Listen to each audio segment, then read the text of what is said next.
So guys, इस video में हम पूरी चर्चा करेंगे एनआरए और सीईटी के बारे में कि सीईटी क्या है और एनआरए क्या है, इसके अंदर क्या क्या है और ये किससे सिमिलर है, किस एग्जाम से सिमिलर है और ये हमारे लिए अच्छा होने वाला है कि बुरा होने वाला है, इसके क्या क्या फायदे रहने वाले और क्या क्या नुकसान हो सकते हैं आने वाले फ्यूचर में।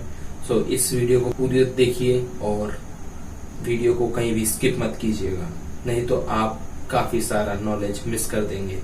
इस ज्ञान को मैं हर जगह से बटोर के लाया हूँ सिर्फ आपके लिए कि जानिए क्या है नई एग्जाम पॉलिसी।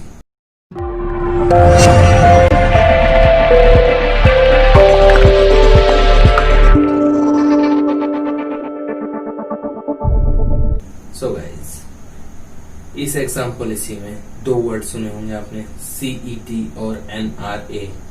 एनआरए बेसिकली क्या है? NRA basically national recruitment agency.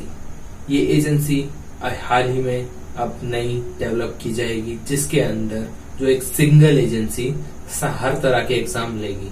हमारे जो प्रकाश जावड़ेकर जी हैं, उन्होंने कहा कि जो हम करंटली नई एग्जाम पॉलिसी के तहत हम एक नया एजेंसी शुरू करेंगे।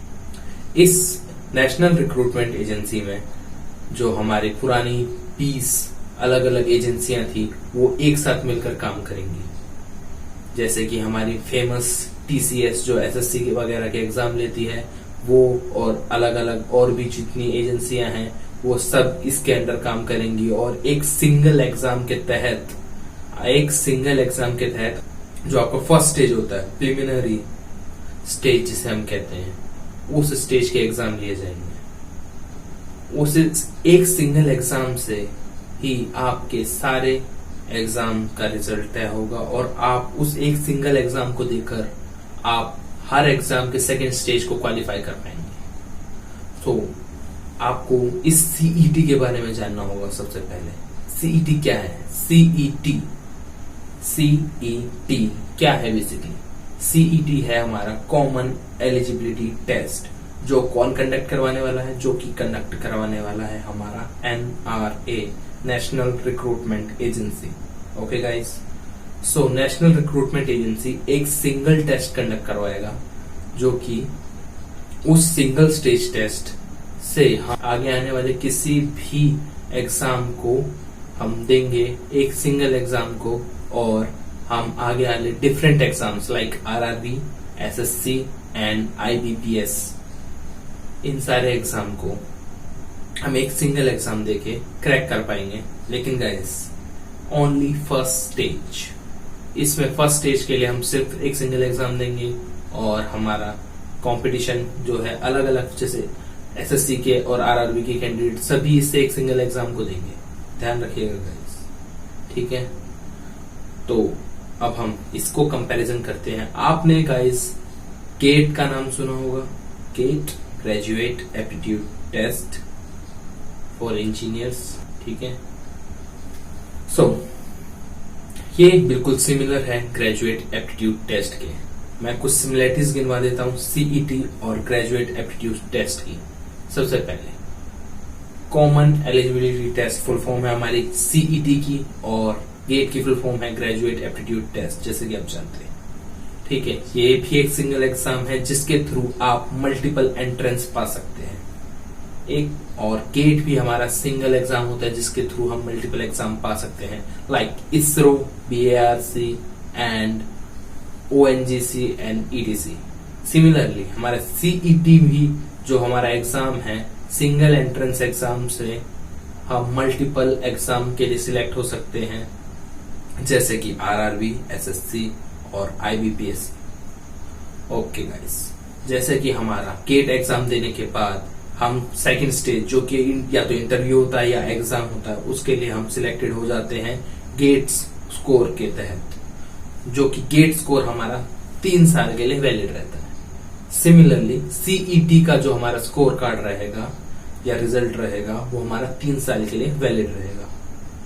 सो इन 3 साल के लिए हम बार बार एग्जाम भी दे सकते हैं। जैसे सिमिलरली गेट में होता है कि गेट में हम every year, once in a year exam देते हैं, और अगर हमारा स्कोर कार्ड 3 साल तक वैलिड रहता है, अगर हम अपने स्कोर से सेटिस्फाइड नहीं हैं, तो हम नेक्स्ट ईयर एग्जाम देकर अपना स्कोर अपग्रेड कर सकते हैं और वो आगे फर्दर 3 इयर्स के लिए वैलिड रहे। सिमिलरली इसमें क्या है, इसमें जो गवर्नमेंट का कहना है कि सीईटी साल में 2 बार कंडक्ट करवाया जा सकता है। सीईटी साल में 2 बार कंडक्ट करवाया जा सकता है और ये इनके स्कोर कार्ड आगे फर्दर 3 इयर्स तक वैलिड रहेंगे, जिसके तहत आप आने वाले एग्जाम्स की जो कट ऑफ्स निकलेंगी हर बार एवरी ईयर या एवरी 6th मंथ आप उसमें कट ऑफ के थ्रू आप अपने स्कोर कार्ड दिखा के आप एंट्री पा सकेंगे और डायरेक्ट आप सीधा सेकंड स्टेज में जा सकेंगे,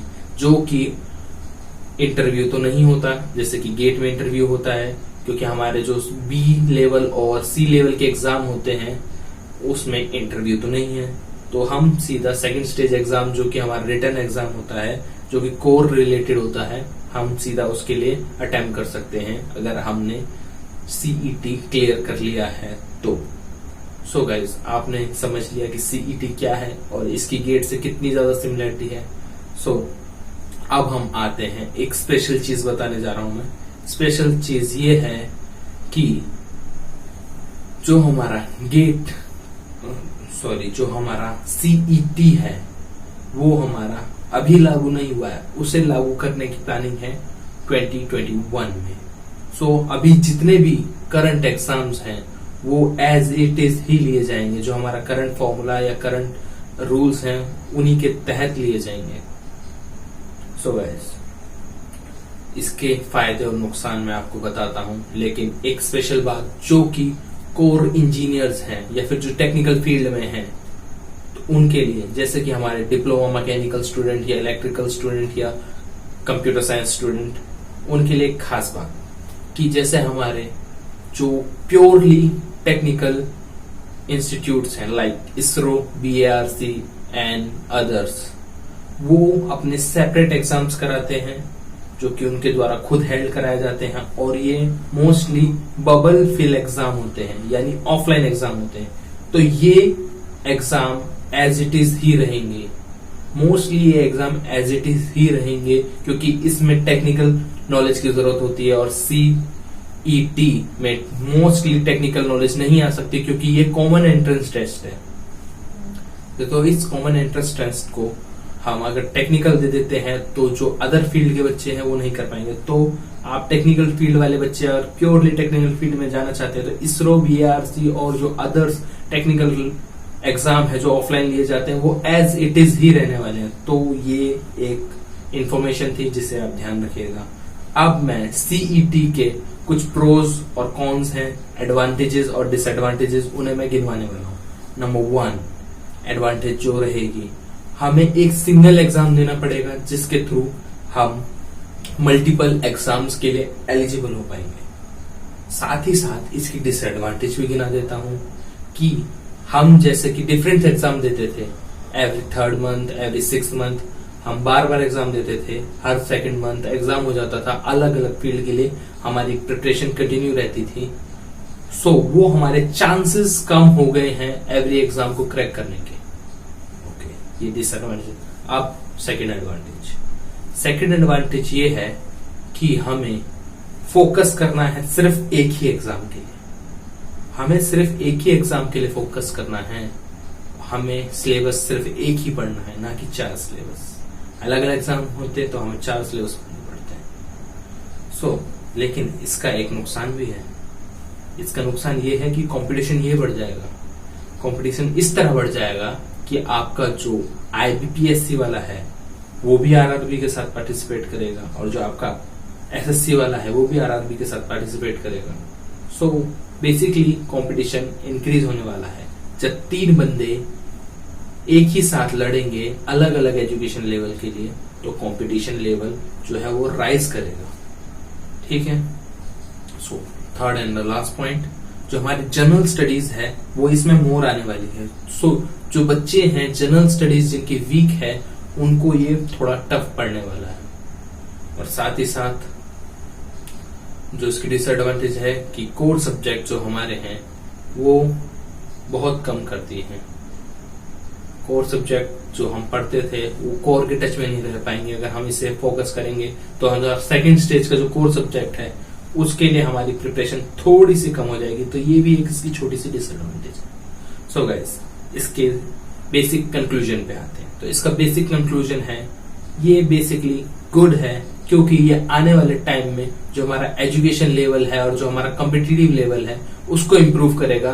और जो हमारे जो स्टूडेंट्स हैं या फिर जो हमारे एस्पिरेंट जॉब के लिए तैयार होने वाले हैं वो एक हाई स्टैंडर्ड लेवल के लिए सेट हो जाएंगे और वो इस जॉब को क्रैक कर पाएंगे। और सेकंड चीज, जो अभी भी इसे थोड़ी सी दिक्कत ले रहे हैं कि इसमें थोड़ी सी दिक्कत है, तो उनके लिए गाइस अभी स्पेशल चांस है। अभी जितनी जॉब्स निकली हुई हैं वो उन्हें अभी क्रैक करें। अभी भी एग्जाम बाकी है गाइस, 2020 का एग्जाम बाकी है। सो गाइस, इसी के साथ इस वीडियो को एंड करते हैं। अगर आपको ये नॉलेज थोड़ी सी भी पसंद आई हो या इसका आपको कुछ भी हिस्सा पसंद आया हो तो इस वीडियो को जरूर लाइक कर दीजिएगा और इस तरह नॉलेजेबल वीडियोस के लिए इस चैनल को सब्सक्राइब कर लीजिएगा। और अगर आपको कुछ ऐसी स्पेशल चीजें चाहिए या इस वीडियो में जो भी पसंद आया उसको आप नीचे कमेंट बॉक्स में कमेंट करके बता सकते हैं।